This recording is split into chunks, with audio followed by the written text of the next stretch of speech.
I sat in that fancy restaurant adjusting my tie for the 10th time. The velvet box felt heavy in my pocket after 5 years with Amanda.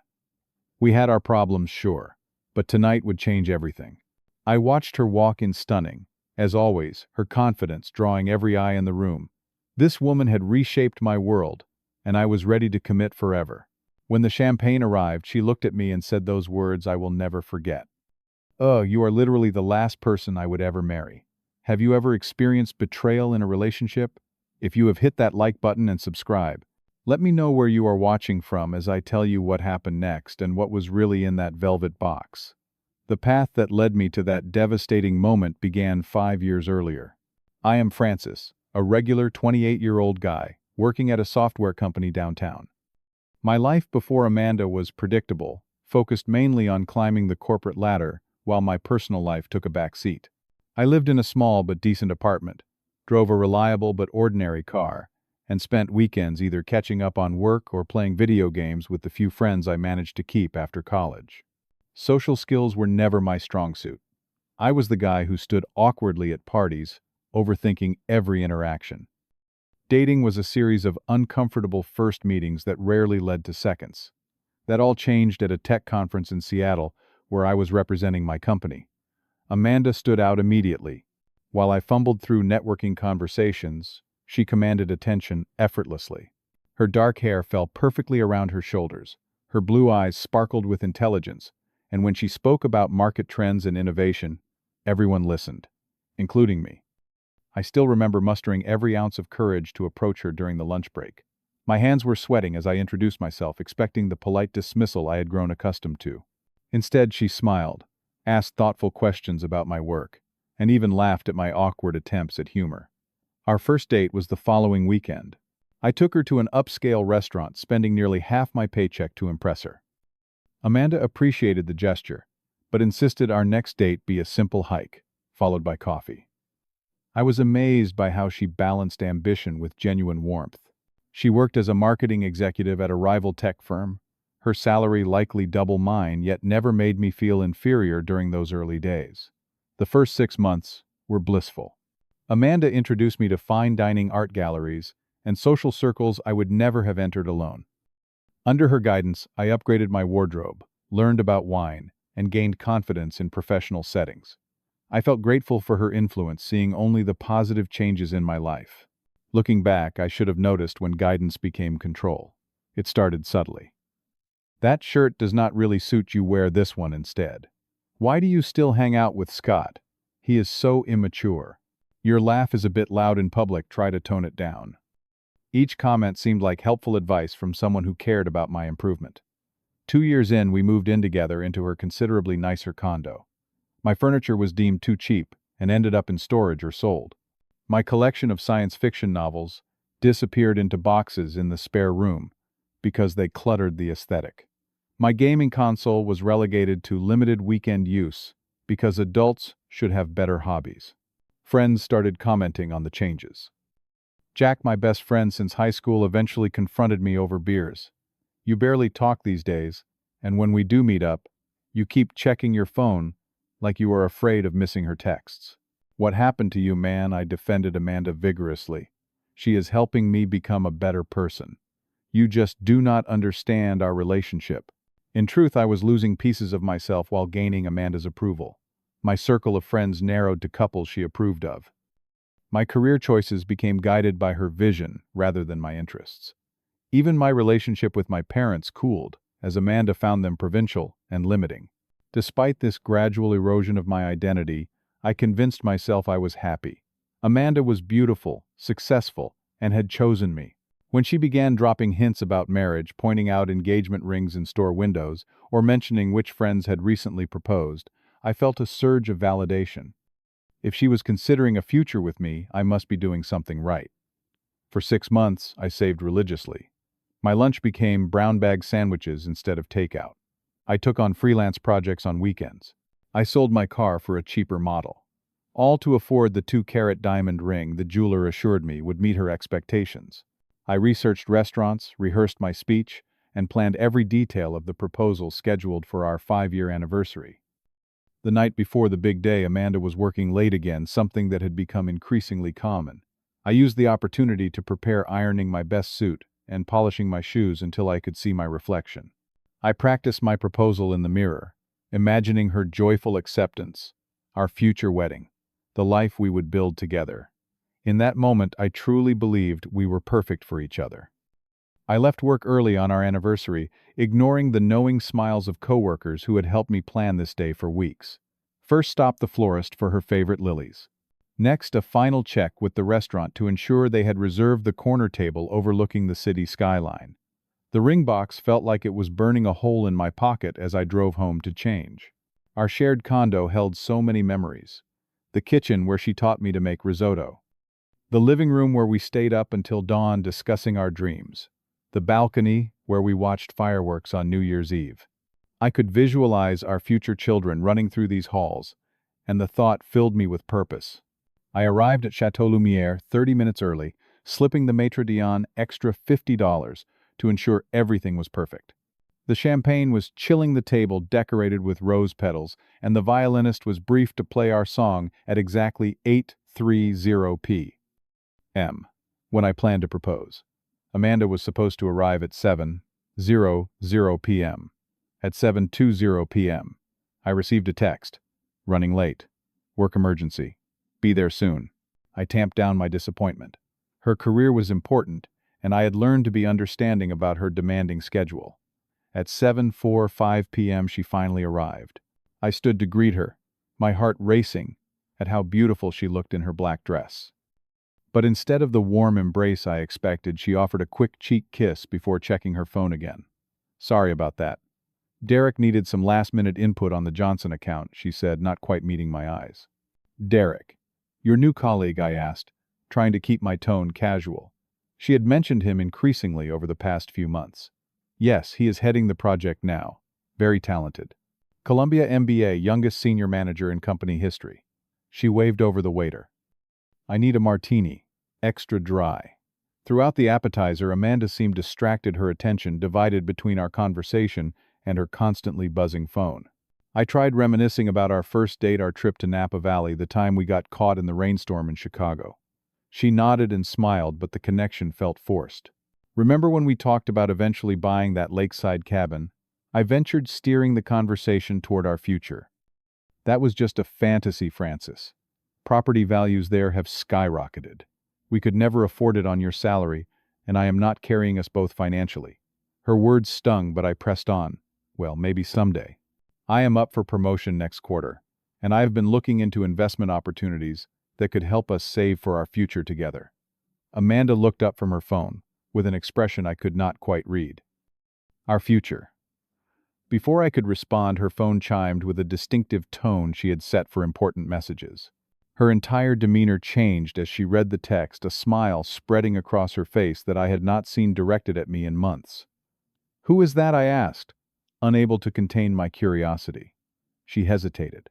Just Derek, with good news about the project. Something in her expression made me bold. May I see what? No, that is inappropriate. It is work-related, she said, clutching her phone tighter. I thought we did not keep secrets, I said, hearing the pleading note in my voice and hating it. After a tense moment, she slid her phone across the table. Fine. See for yourself if you are going to be insecure about it. The message preview was visible on her screen. Dinner was boring. Thinking about last night. Cannot wait until you are free. Derek. My stomach dropped. What does he mean by last night? Amanda's expression hardened. Are you spying on my private messages now? This is exactly why Derek thinks you are not right for me.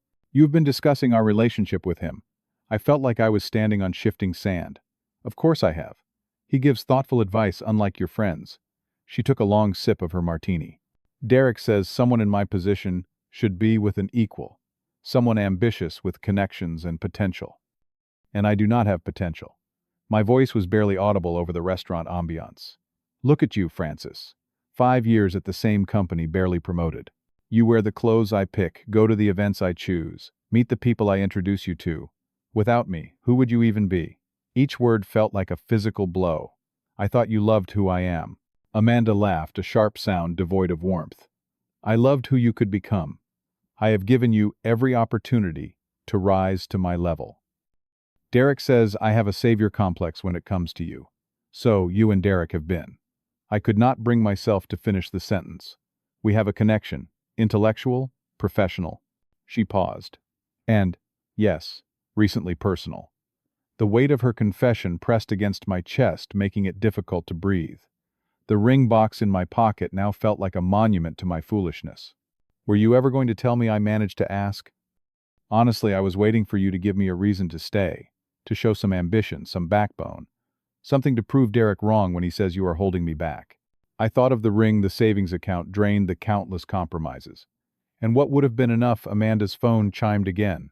She glanced at it before answering. That is the thing, Francis.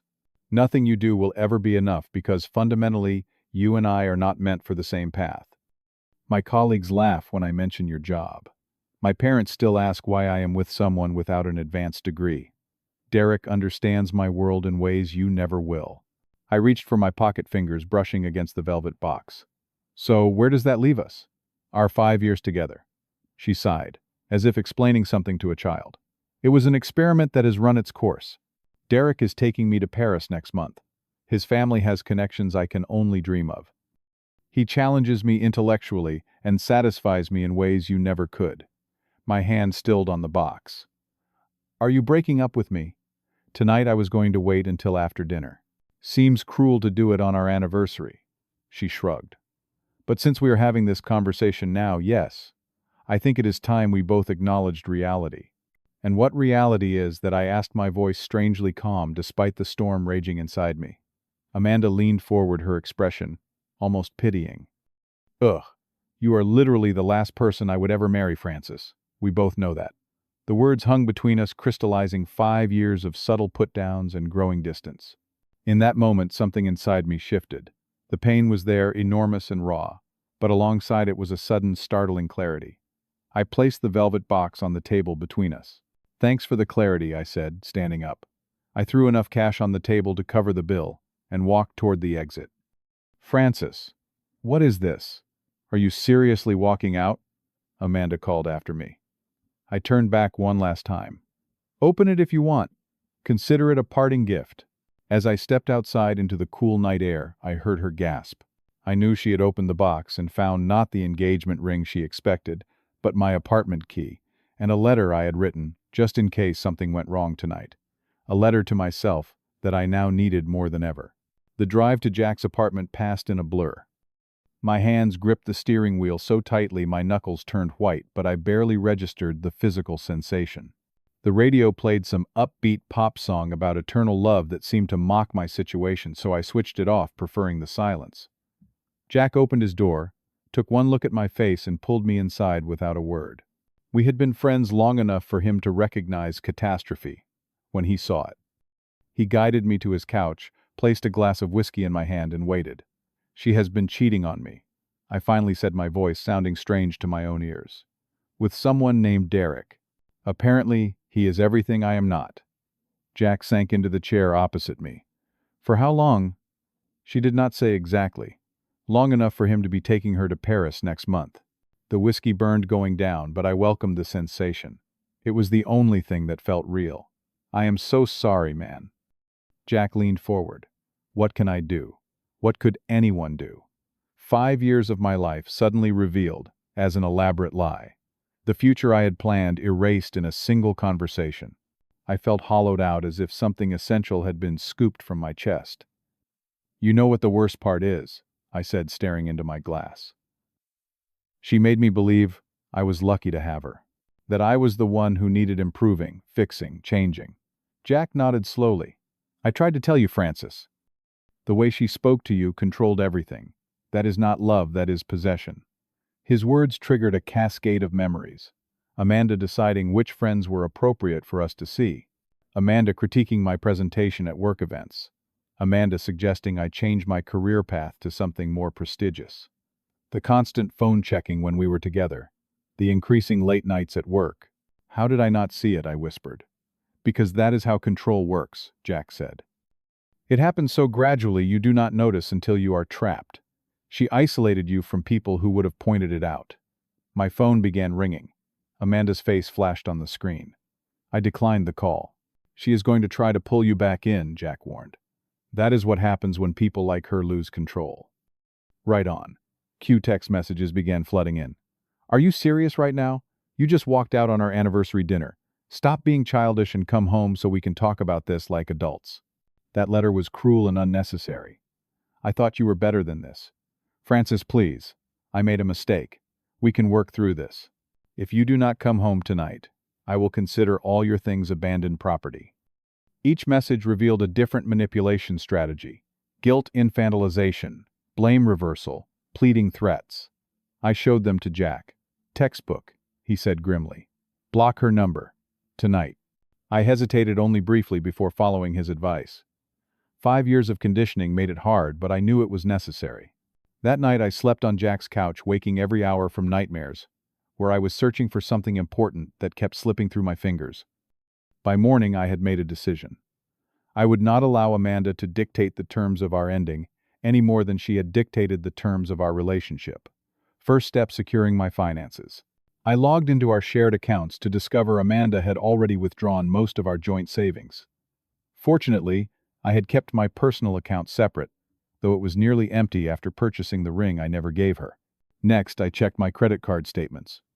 The pattern was immediately apparent.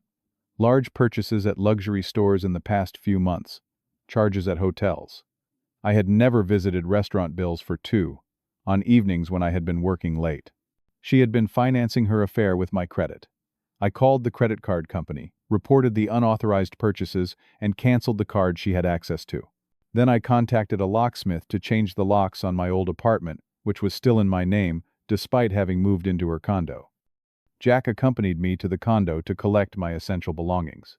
We chose a time when Amanda would be at work, but as we loaded the last box into my car, her sleek BMW pulled into the parking space beside us. What do you think you were doing? She demanded, emerging from her car looking immaculate despite the situation. Getting my things, I said calmly. I will come back for the rest later. You cannot just leave, she said, her voice rising. We need to talk about this. I made a mistake, but 5 years is worth fighting for. I noticed she was wearing the earrings I had given her for her last birthday.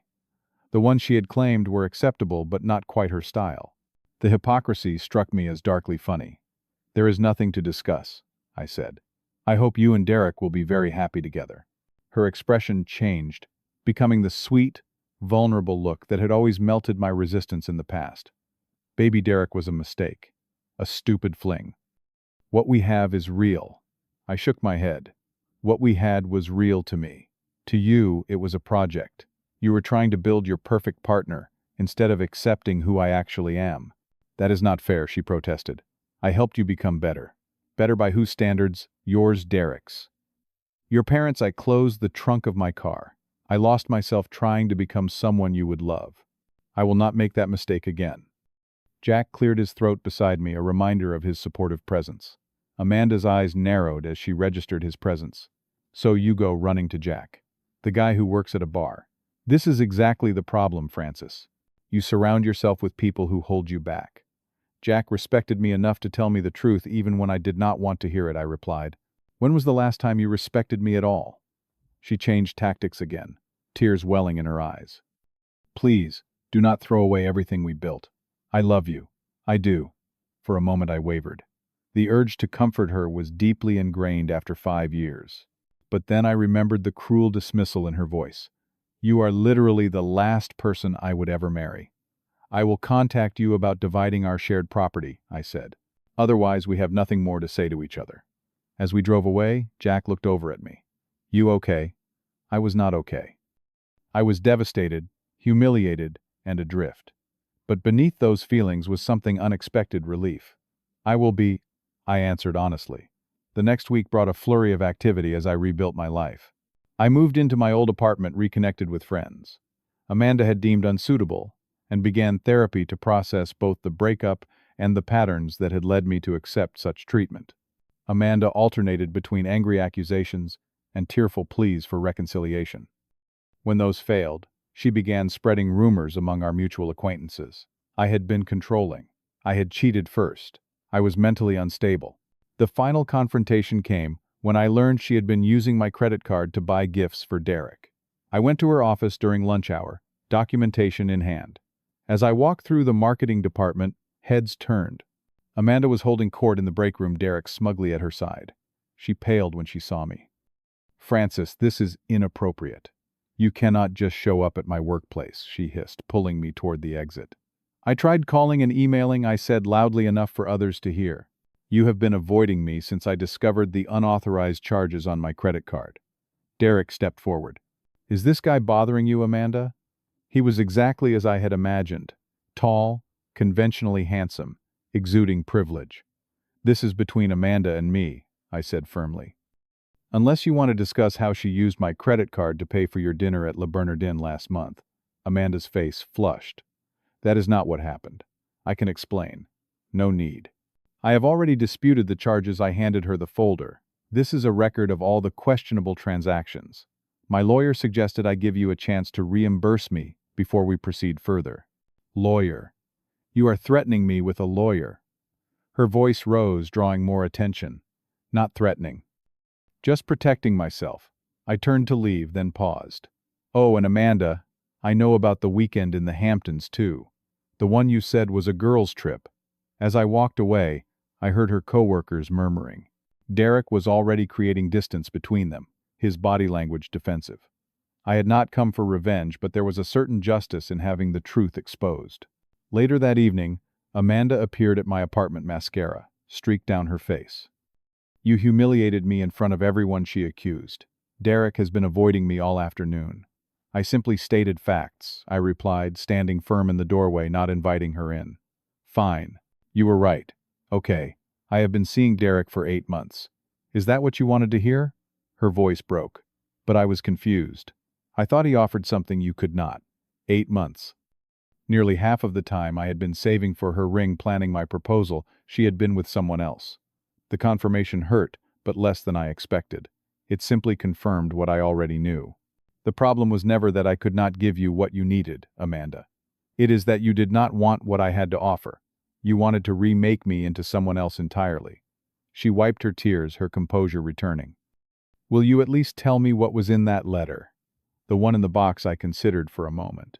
It was a letter to myself, a reminder of who I am, when I am not trying to be someone else.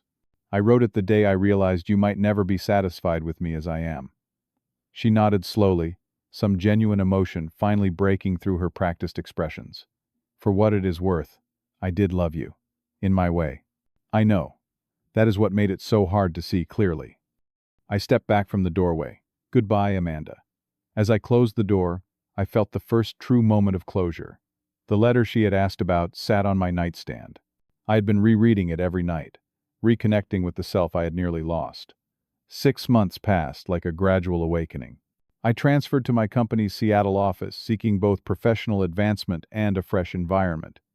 My apartment there was smaller, but filled with things that reflected my actual tastes. My science fiction collection proudly displayed artwork I genuinely enjoyed, furniture chosen for comfort rather than status. Therapy helped me recognize the patterns of control and emotional manipulation that had characterized my relationship with Amanda. I learned to identify my own values instead of adopting someone else's. I reconnected with old friends and made new ones, who accepted me without conditions. Jack visited, often relieved, to see the return of the person he had known before Amanda. "You laugh more now," he observed, during one visit. "Your real laugh. Not that weird subdued one you used around her." Physical activity became an unexpected source of healing. I joined a local hiking group, finding peace in the mountains surrounding Seattle. My body grew stronger as my mind cleared. Through mutual friends, I heard that Amanda and Derek had lasted only 2 months after our breakup. He had accepted a position in London, leaving without offering to take her along. She had reached out to me several times, but I maintained my boundaries, responding only to necessary communications about our separated finances and property. 11 months after that fateful anniversary dinner, I found myself back in my hometown for a conference. While getting coffee at my favorite old cafe, I heard a familiar voice call my name. Amanda stood there looking much the same but somehow diminished. "Francis, hi. I heard you were in town." She shifted uncomfortably. "You look great. Thanks. How have you been?" I asked politely, surprised by my lack of emotional response. The sight of her no longer triggered pain or longing. Good. Busy. I got promoted to director last month. She paused. Derek and I did not work out, I heard. Congratulations on the promotion. Would you maybe want to get dinner while you are here, for old time's sake? Her tone was tentative, lacking its former confidence. I considered her request. A year ago, I would have jumped at the chance. Now I recognized it for what it was, a step backward. I appreciate the offer, Amanda, but I do not think that would be a good idea for either of us. She nodded, disappointment evident but contained. I understand. For what it is worth, I am sorry. For everything. I know. And I forgive you. I meant it. The anger had faded, replaced by gratitude for the lessons learned. I hope you find what you are looking for. As we parted ways, I realized I was truly free of the past. Not because I had forgotten, but because I had grown beyond it. That evening, I met Jessica for dinner. We had been dating for 2 months, after meeting in my hiking group. She was different from anyone I had dated before, a children's book illustrator, with a loud laugh and strong opinions she expressed without apology. She never tried to change me, finding charm in the very qualities Amanda had sought to eliminate. How was running into your ex? Jessica asked over appetizers, her curiosity genuine without being intrusive. Surprisingly okay, I answered truthfully. It felt like talking to someone from a different lifetime. Jessica reached across the table to squeeze my hand. I am glad. Not everyone comes out of relationships like that stronger. I had help, I acknowledged, thinking of Jack, my therapist, and the letter I had written to myself, which now hung framed in my home office. The letter contained simple truths I had once forgotten: that my worth was not determined by someone else's assessment, that compromise should not mean surrender, that real love expands rather than diminishes who you are. Looking at Jessica's open, honest face, I felt profound gratitude for the painful lesson Amanda had unknowingly provided. Without that moment of clarity at our anniversary dinner, I might never have found the courage to seek authentic connection. Sometimes being someone's last choice is the universe's way of showing you that you deserve to be someone else's first. As we finished dinner, Jessica asked about my plans for the weekend when I returned to Seattle. I described a small bookstore I had discovered that I thought she would love. Her eyes lit up with genuine interest, and I recognized the difference between someone trying to mold me and someone trying to know me. Have you ever experienced a relationship that taught you more in its ending than in its duration? Share your story in the comments below. This journey taught me that sometimes the most painful moments lead to the greatest growth. If this resonated with you, please like and subscribe to hear more stories of overcoming and transformation. I would love to know what you took away from this experience. Remember, your worth is not determined by someone else's inability to see your value. Thank you for listening, and I wish you relationships that honor who you truly are.